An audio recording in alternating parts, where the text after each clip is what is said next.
It's Friday night, and we're not wasting any fucking time. We're getting right to it. I'm Charles Rectum with my review of AEW Rampage. I know I said last week I probably wasn't going to review Rampage anymore, and then I checked out the lineup and said, there's one particular match I just gotta see. So that's why you're getting this review. But with Collision coming up and the fact that I review so much stuff weekly as it is, and I work full time, and honestly, I think Rampage might be on the chopping block, because even though there have been a few positives, even among, the episodes that haven't meant all that much, honestly, Rampage is just basic programming. So, there you go.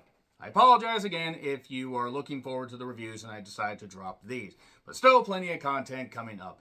Anyway, so the commentary consisted of JR, Excalibur, Shivani, and Chris Irvine Jericho on commentary. And I have a question. Why do they insist on putting Jericho on commentary? And if they're going to put him on commentary, which they shouldn't, don't have 4 people on commentary. And at one point, Don Callis joined for a few minutes. We have 5 people on commentary. That's way too much. Jeez. So we get Will Ospreay, Kyle Fletcher, and Jeff Cobb against the best friends, Taylor and Beretta, and Rocky Romero. Chaos. Now, let me just say, I like Rocky Romero. The crowd was into this, and the pace is good. I wish Jeff Cobb was utilized better, both in New Japan and during his occasional appearances in AEW.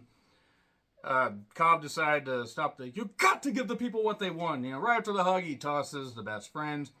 And some good, action here. Of course, we got a few more near falls than maybe we needed. And then we got the Hidden Blade pinning Rocky 1, 2, 3. Why he didn't pin Taylor, I don't know. But nevertheless, the crowd is into it. It was a fine 6-man, but there you go.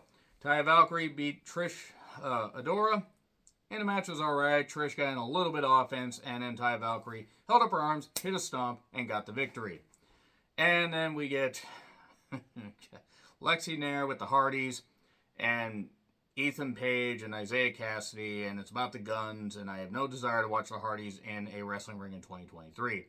And then Team TNA members, Jeff Jarrett and Jay Lethal, along with Sanjay Dutt, Giant Silva Jr., and oh wait, Karen Jarrett is teaming up. So it's the full-on Team TNA. The really bad times in TNA.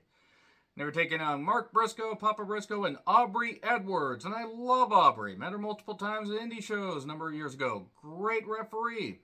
Great human being. And I understand why they're doing this, because Aubrey got cracked over the head with a guitar by Karen. The crowd popped for anything that Mark Briscoe, Papa Briscoe, or Aubrey did. They kept teasing the whole name with Aubrey and Karen. Papa Briscoe did some moves. I'm sure it was a thrill for him to team with Mark again, and it was nice to see. Karen has no business in a wrestling ring, even though I understand why they did this. It was stupid. It was cool to see Aubrey get in there and do some stuff.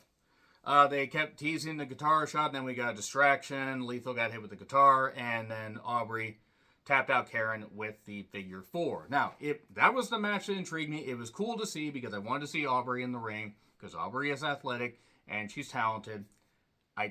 Please let this be the end of Karen Jarrett on television. I know it just happened, but it shouldn't. We don't need more reminders of wrestling promotions doing really, really bad things, and Karen Jarrett never provided anything good on a wrestling program. Ever.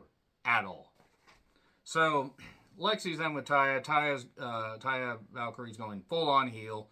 Chris Statlander showing up, basically saying, we can face off anytime, any place. Also, Statlander in overalls. I'm feeling things. Don Callis and Takeshita cut respective promos. Callis did a little bit of Spanish. Takeshita did something in Japanese.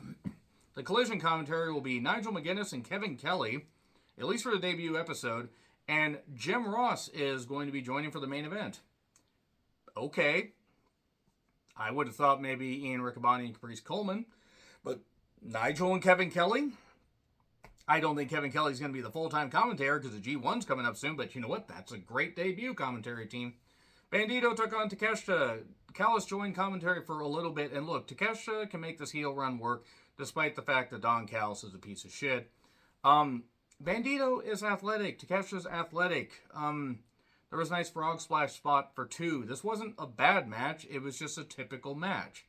There was the balance on the top. Takeshita hit a big old lariat off the top for a 2 count. We got reversals, jumping knee, fist from behind, and then the jumping knee strike. 1, 2, 3, and there you go. Takeshita got the victory, as you would expect, and it was a decent enough show.